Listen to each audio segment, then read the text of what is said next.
What was it about this case that really got your attention? She's raped, stabbed, and set on fire.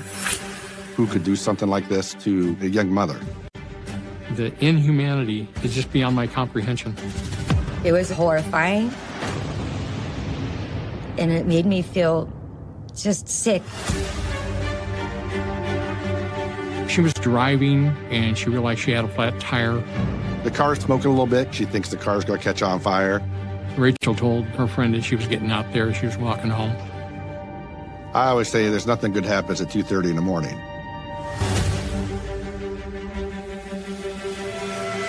The similarities were just very strong in the two cases.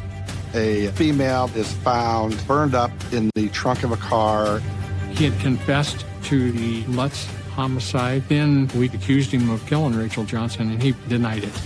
You have prosecuted brutal homicide cases. Can you ever remember a man who was able to enmesh himself in his victims' families' lives? In 30-plus years of being a prosecutor, I've never seen anything like it.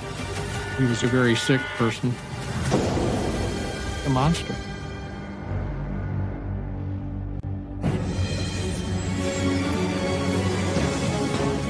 Tonight, we're on the case in Akron, Ohio, just 35 miles south of Cleveland. The city, known as the rubber capital of the world, is a working-class area where people are linked by their shared values. The community comes together in good times and in bad, and those ties were strengthened following the terrifying murder of a young woman.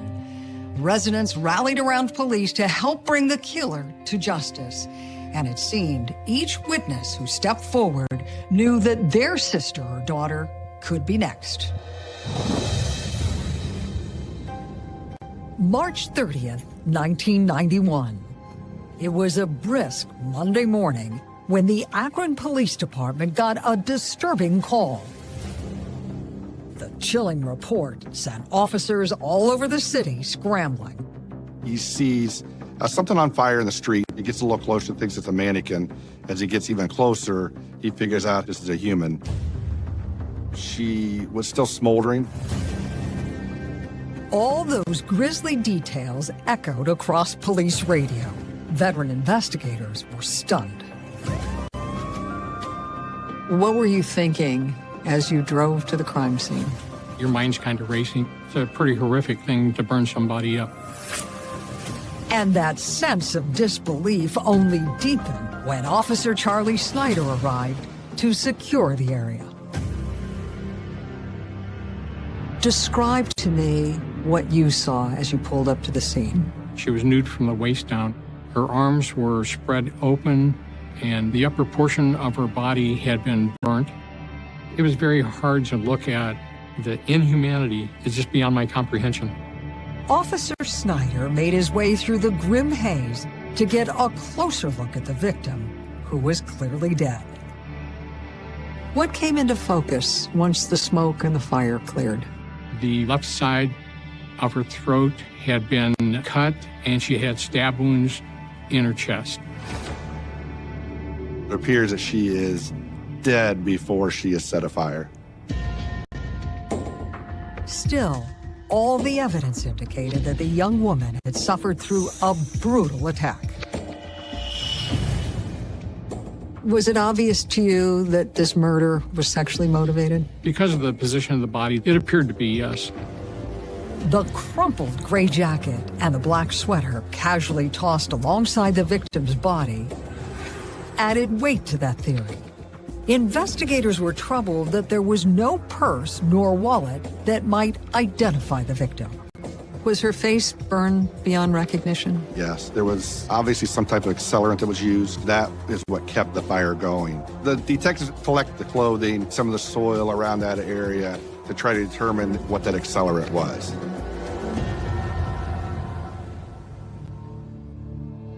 What evidence were you able to gather from the crime scene? Well, there was some jewelry, earrings found. There was a key that had a token on it. The inscription on the charm was poignant. This is, whoever has this key has the key to my heart. The heartbreaking details added to the detectives' resolve to find the sadistic madman responsible for this unthinkable crime. Could you get any sense, as you walked around the scene, whether she had been killed there or if she had been stabbed somewhere else and then disposed of in the street? The impression was that the death hadn't happened there. This was just a disposal site. There's no blood at the scene. She was dumped there. The location was a lightly populated street alongside a field where locals sometimes burn trash. The area, it's more of an industrial warehouse type place. It was kind of a secluded spot. Still, there were some businesses close by and homes a few blocks away. Police went door to door looking for a witness. We conducted neighborhood canvass. We were trying to determine if anybody at those houses may have seen anything. Could you find any witnesses from those homes who had seen the fire? No, we didn't get answers.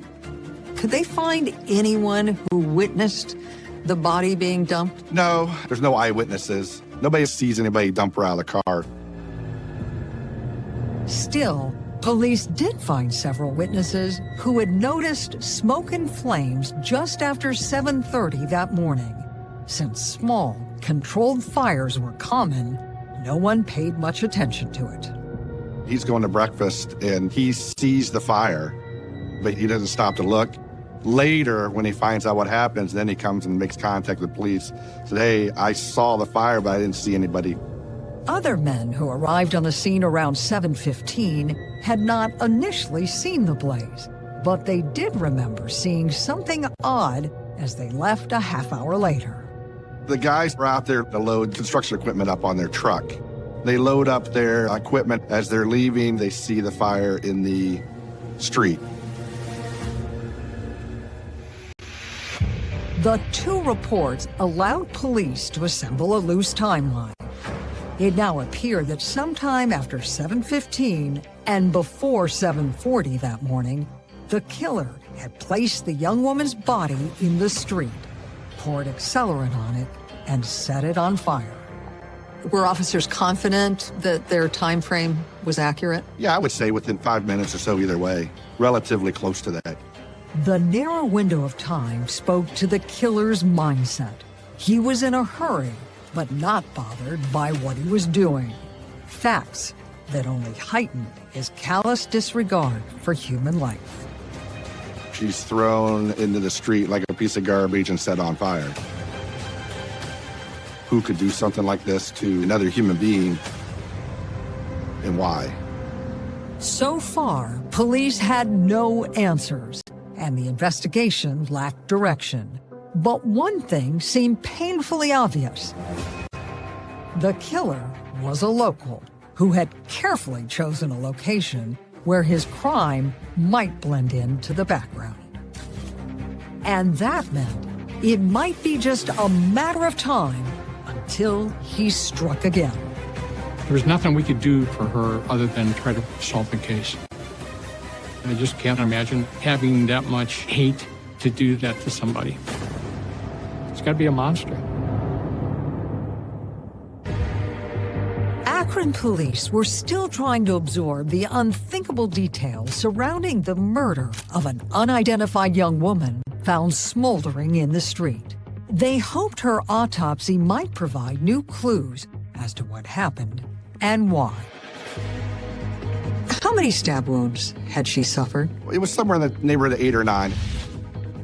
Were detectives able to determine what kind of weapon had been used? The coroner at the time believed that it was some type of knife. Something had more of a smooth blade to it.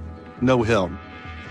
Had she been restrained? There are some bruisings on her wrists, but those appeared more like she was held down. There's no real defensive marks on her. Did that indicate to you that she had been ambushed and didn't have time to react?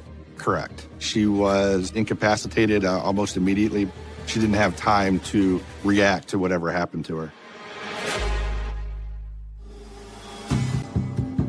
The autopsy did recover physical evidence of a motive, one that matched the conclusion investigators reached at the scene. Was the coroner able to confirm that she had been sexually assaulted? Yes, she had been sexually assaulted. Biological evidence was recovered, but at the time, it wasn't of much value. In fact, the coroner's report provided police almost nothing new to go on. Did you get the sense that whoever killed this young woman was convinced that he could destroy all the evidence that might connect him to the crime? I believe that was the intent on the fire, was to try to conceal and destroy anything that would be left over. The fire also made identifying the victim far more difficult. Investigators brought everything they knew about the young woman to the local media. Sunday morning, there's an article in the paper about this unknown female that is found in the north side area of Akron. They hoped a reader might connect the details police provided to someone they knew. She has 2 small tattoos, a small cross on her hand, and a small heart on her ankle. The plan quickly paid dividends. A young woman called the paper saying her sister-in-law had tattoos just like the ones mentioned. They asked the sister-in-law to come to the coroner's office, where she identified the earrings and some of the other items. From that, they got dental records and made a positive ID. Who was the victim? Rachel Johnson. And the tragedy of her murder deepened as police began to put together a victimology. What did you end up finding out about Rachel Johnson? She's a young mother. She has a young toddler at home, 3-year-old Caitlin. The father, Tom, they had a on-again, off-again relationship. She liked to go out with friends, sociable. She was very loved. When police contacted the rest of Rachel's family, they were devastated, especially her younger sister, Layla. Who broke the news to you that tragedy had struck Rachel? That was my father. We were having Easter dinner, and I was just sitting there at the table, and he said, we just got a call. Rachel died. And I went down the stairs and locked myself into one of the bathrooms and cried for a while. You were just 13 years old. How did you process the news? Slowly. I couldn't quite get my mind around it. I just remember trying to be very quiet and very small and stay out of the way. How much information did your parents share with you about what had happened to Rachel? Very little at first. I knew something violent had happened. I just remember thinking, what a terrible world. It was a nightmare.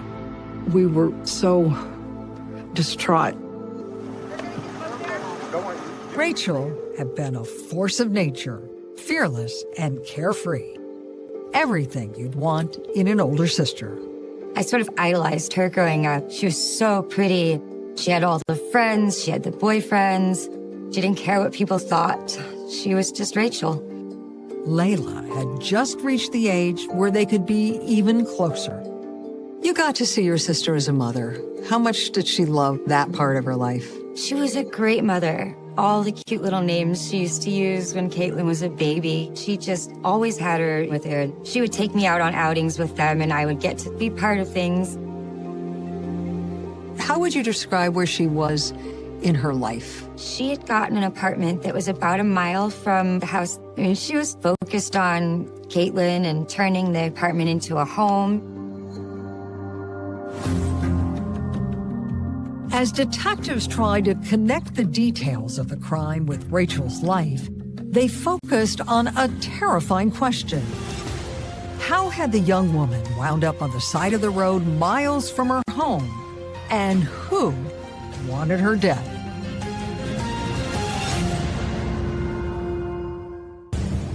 After police released Rachel Johnson's name to the public, homicide detectives were flooded with new leads, including one from a close friend who helped fill in critical details about the young mother's last hours alive. What did you end up learning from Rachel's friend who she had been with that night? They had been dancing, been to a few bars, then left a little bit after 2:30. Rachel's friend Lisa told detectives that while they were on the way home, she had car trouble. They were driving in a lady's car, and she realized she had a flat tire. They're going down a road, and there's some railroad tracks there. When they go over the railroad tracks, the flat tire comes upon them within 2 minutes of leaving the last bar. The young woman said that she had no spare and decided to keep driving. But with each mile, the flat was getting worse. The rubber of the tire, because it's on the rim, it builds up friction and builds up heat, and eventually will start smoking. Rachel feared the situation was getting dangerous. The car's smoking a little bit. She thinks the car's going to catch on fire. Rachel said that she wasn't going to ride in the car anymore. She wanted to get out. When the car stopped at an intersection, Rachel suddenly jumped out. Even though they were still several miles from home. Was her friend concerned about her? She didn't want her to leave, but she couldn't talk her out of it. She knew when Rachel had her mind made up that there was no change in her mind of what she wanted to do. Investigators were stunned when Lisa told them where Rachel had exited the car. They are not even a mile away from where she's found burning in the middle of the street. Detectives pressed Rachel's friend for every detail of that final encounter. What else did her friend Lisa see as she pulled away? She sees another car that pulls in right behind her, an unknown smaller gray car. Several other witnesses who were at the intersection also reported seeing Rachel get out of Lisa's car. Did anybody actually see her get into a gray car? They didn't. Nobody sees her get in the car, but they're not there long enough to even know if she got in or not. Still, authorities were now convinced the driver of that gray car had played a role in Rachel's murder. The investigation gears towards this gray car. They believe she got into this car.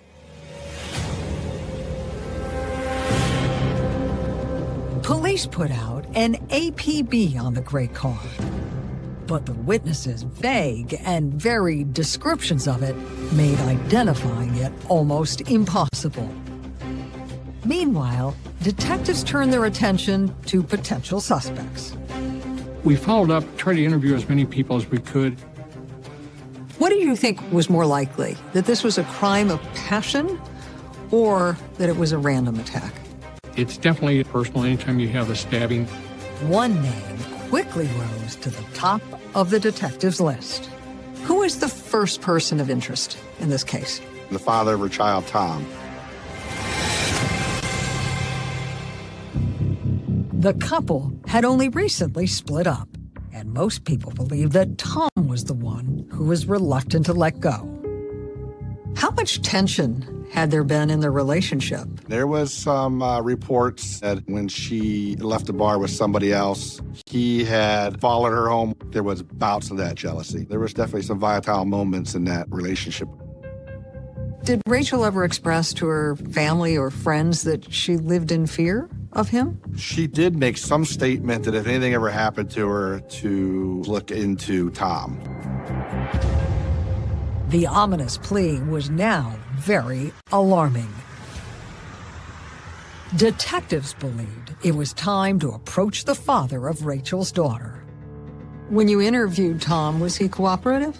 He was relatively forthright, told us that he was okay with the relationship ending. Did he show any compassion for what had happened to Rachel? Yeah, he did, yes. He said it's the mother of his child. Tom was stoic, but clearly devastated. And he was shocked when investigators began to grill him about his whereabouts between 2:30 and 7:45 on the morning Rachel's body was found. He was at his place of employment early Saturday morning. He clocked in before 5 o'clock in the morning, and he clocked out at noon. Tom's story appeared to eliminate him as a suspect in Rachel's murder. We know that that fire is sometime between 7:30 and 7:45. He's at his place of employment at the time. So the employees could verify they saw him during that period of time that he was clocked in for. Correct.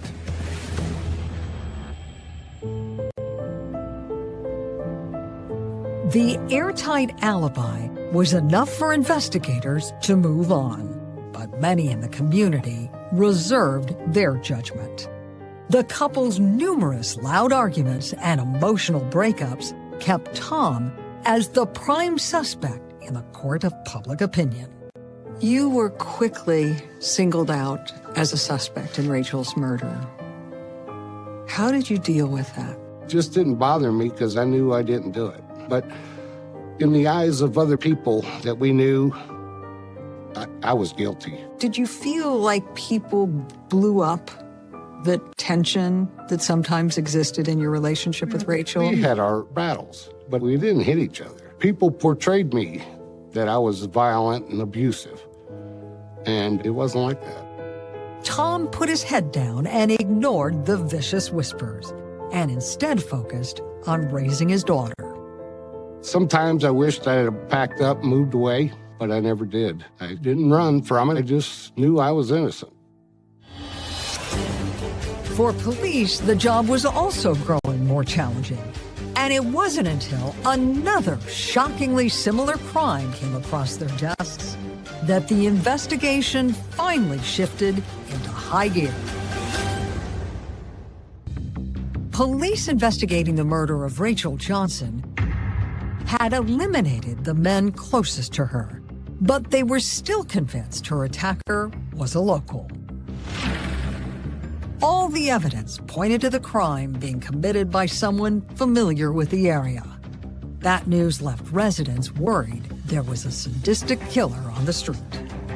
How did it impact the community? I mean, you're talking about a very horrific crime. That leads to questions from the community. Could you feel the sense of fear in the community in the wake of the murder? Yeah, especially for the young people. Everybody was shocked by what had happened.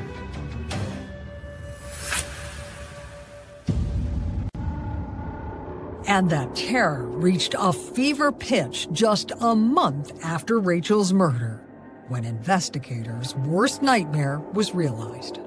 Shortly after Rachel's murder, there was another murder that investigators thought might be linked to hers. What happened? There is a female that is found burned up in the trunk of a car. 24-year-old Carol Lutz was found just miles from where Rachel Johnson was discovered. Once again, the victim had been set ablaze. What did you see as the key similarities between Carol Lutz's murder and Rachel's? The burning is the big thing. And he had to restrain her to put her in the car. And there was more. Both young women had been out with friends on the night they were last seen alive. On this night in question, she's out with two different friends, just out to have a good time. But there was also one big difference in the investigations. In Carol Lutz's murder, police had identified a prime suspect, the man she had left the bar with that night, Daniel Wilson. Within a few days, he's found and confesses to that homicide. Wilson told police that he was an acquaintance of Carol's, and when she lost track of her friends at the bar, he offered her a ride. But instead of taking her home, he took her back to his place. That's where Wilson's memory got hazy. His story was kind of bizarre. He said they went to his trailer and they were going to have a couple beers. He says he has a blackout, doesn't remember anything. He woke up the next morning and she was locked up in his trunk. He didn't know how she got there. And Wilson's story only got harder to believe. He claimed hearing Carol's screams sent him into a panic. He didn't want to go to jail, so he decides it's a good idea to set fire to this car. The inexplicable decision to burn a young woman to death stunned detectives. He was afraid of how it was going to look, so then he burnt the car up, which absolutely made no sense. His reactions are not what you would normally suspect a coherent person to do.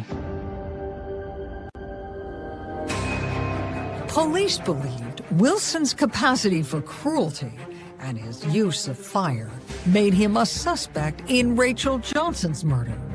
And evidence supporting that theory quickly began to mount, including a sighting of Wilson in the area where Rachel's body had been found. He has a coworker, friend, at a gas station in Akron, where this girl says that, hey, Daniel was in here that same early morning as the Rachel Johnson homicide. Wilson had used gasoline as an accelerant in the Carol Lutz case. Now they wondered if that was the same technique he used to burn Rachel Johnson's body. At that time, we still hadn't identified the accelerant. It was possible it was gasoline. Investigators sent out Rachel's clothing and other items for testing.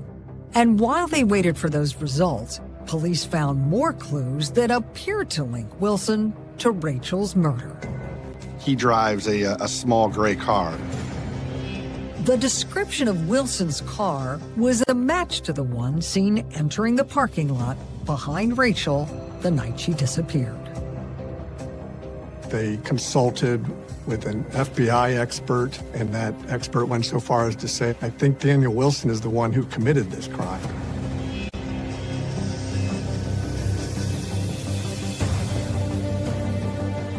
When Detective Charles Snyder went to see Wilson about the many potential ties he had to Rachel's homicide, he hoped the 21-year-old would confess to the crime as quickly as he had to Carol Lutz's murder. Did he admit to knowing Rachel? No. I accused him of killing Rachel Johnson, and he vehemently denied it. Did you believe Daniel Wilson when he told you that he had nothing to do with Rachel's murder? No, I didn't, but I needed something more conclusive, and that's why we served a search warrant and got blood and hair samples from him. Police were confident the result would connect Wilson to the crime. Did the samples match? Almost a year later, we got the results back from the FBI that they were inconclusive. Testing of the accelerant found on Rachel's clothing also failed to link Wilson. We finally determined that accelerant is not a gasoline, but toluene. Still, the FBI hoped that more advanced testing of biological evidence would prove their case. What happened when they tested Wilson's DNA? He is cleared with the new technology. The samples did not match.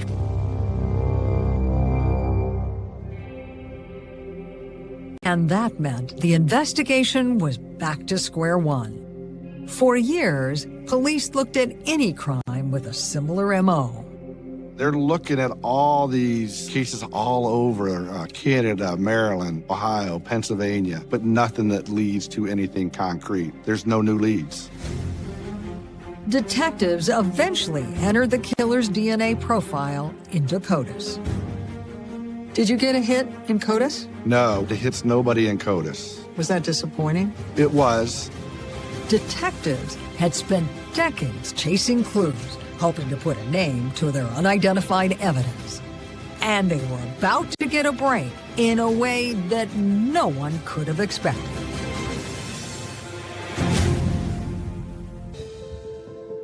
For Rachel Johnson's family, her murder remained a painful mystery.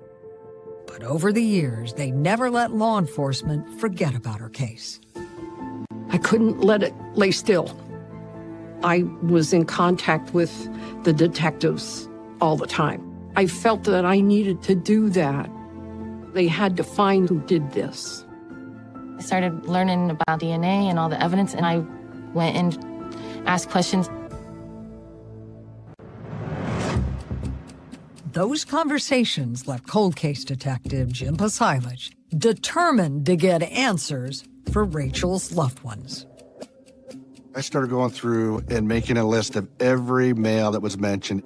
We're gonna go to their homes, work wherever, and collect their DNA. But after testing more than 50 samples, he was still no closer to finding Rachel's killer than police were on the day her body was found. What did you do next? So we have genealogy coming into the national media, a new investigative tool that we're going to attempt to use.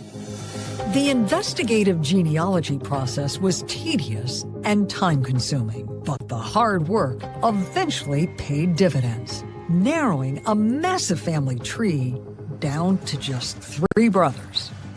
How remarkable was it that through genealogy DNA, you could whittle almost an infinite group of people down to 3 as potential suspects? It's fascinating and remarkable. Being able to go through family trees, first you take it back centuries and then you come back forward. And when police arrived in the present, old-fashioned police work quickly locked them into the one brother who had ties to Akron at the time of Rachel's murder, Daniel Reese. They find a traffic ticket that Daniel had gotten in the time frame of when this homicide occurred. Listed his address just right next to where Rachel was last seen alive.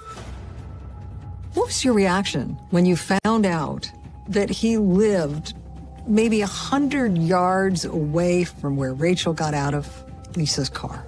I was absolutely surprised. I have no idea why his name did not appear somewhere in that case file. Investigators kept digging and found that Reese may have known Rachel.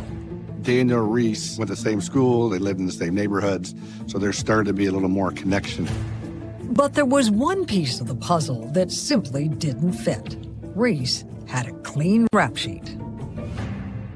Still, investigators believe there was a way to get past any lingering doubts. They found out where Daniel Reese was presently living, and they grabbed Daniel Reese's garbage. They collected beer cans, some water bottles, and we ended up sending the beer cans up to the crime lab. Police waited patiently for the results. When we get that information in the written report, every one of the cans had the same unknown DNA profile that was found inside of Rachel Johnson. Detective Basilich was now ready to confront Daniel Reese. He hoped a casual approach might lead to a confession. What happened when you interviewed him? We start out with, we're investigating an old homicide, and we're just going through people that lived in the neighborhood where she was last seen. He initially gives a statement, I don't remember where I live. He even says that he wasn't sure who we're talking about when we bring up Rachel Johnson. The detectives then slid Reese several pictures of Rachel. Suddenly, Reese changed his story and claimed he was a family friend.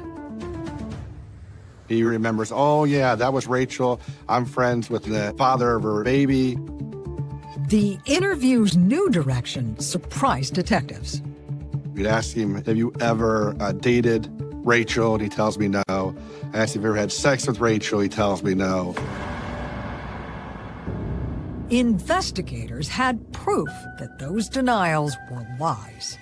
But the new information forced police to eliminate any possibility of a consensual relationship before making an arrest. And while detectives did their due diligence, their suspect suddenly went on the lam. I can't find him. He's on the run. We're going to have the fugitive task force go out and look for him. But before police could launch a statewide manhunt, they got a call from Reese's brother, Tim. How unexpected was a call from his brother? Oh, completely unexpected. Tim said he hadn't spoken to Daniel for 12 or 13 years. And now Dan tells him, hey, I'm on my way down to see you in Florida. I'm at a hotel, and I just want to tell you that I love you. Tim explained he wasn't sure what to make of the bizarre message until the next morning when he got a call informing him that his brother Daniel had attempted to kill himself at a nearby hotel. Daniel, he's saying that he did some bad things. They force open the door, and he's laying on a loaded handgun. The police had Reese taken to a nearby hospital for observation. When Tim got there, his conversation with his estranged brother was terrifying. He says, I killed Rachel and set her on fire. Tim wanted nothing to do with keeping his brother's secret, so he called police. Detective Pasilich met him at the hospital with an arrest warrant. Did he seem at all surprised that you had finally gotten him? Oh, yeah. It had to feel like somebody just punched him in the stomach. His time was up. And that meant the long wait for justice was finally over for Rachel's loved ones. But there was a new wave of pain that came with it. It turned out they knew Daniel Reese. In fact, he had been a neighbor of theirs for many years. When you learned the name of Rachel's killer, how long did it take for the outrage to set in? As soon as the detective flipped the picture over on the table and I saw his face, it's unreal. I'm very betrayed. How well did you know him? 10 years after Rachel died, we bought a house and he lived across the street. Tom was furious. Reese had accepted invitations to their home and had even attended his daughter's 13th birthday party. Caitlin, now 37, remembers that day all too well. It's so hard to wrap your head around it. I want to know, why were you in our family functions and not at my birthday party? When you do something so horrible, horrendous, why stick around? I don't understand. But veteran prosecutor Elliot Kolkovich believed he knew the answers. Daniel Reese seems to really try and ingratiate himself and make himself a part of his victim's family. He enjoyed knowing something that the others didn't and having that kind of power and control. I think that added to the fun for him. I just think he was so cold and dead inside that it didn't matter. It takes a sick person to do what he did. Investigators began to formulate a theory of how Rachel and Reese had crossed paths on that fateful evening. What do you think really happened the night that Rachel climbed out of her friend's car? I think she went to his house because she knew him.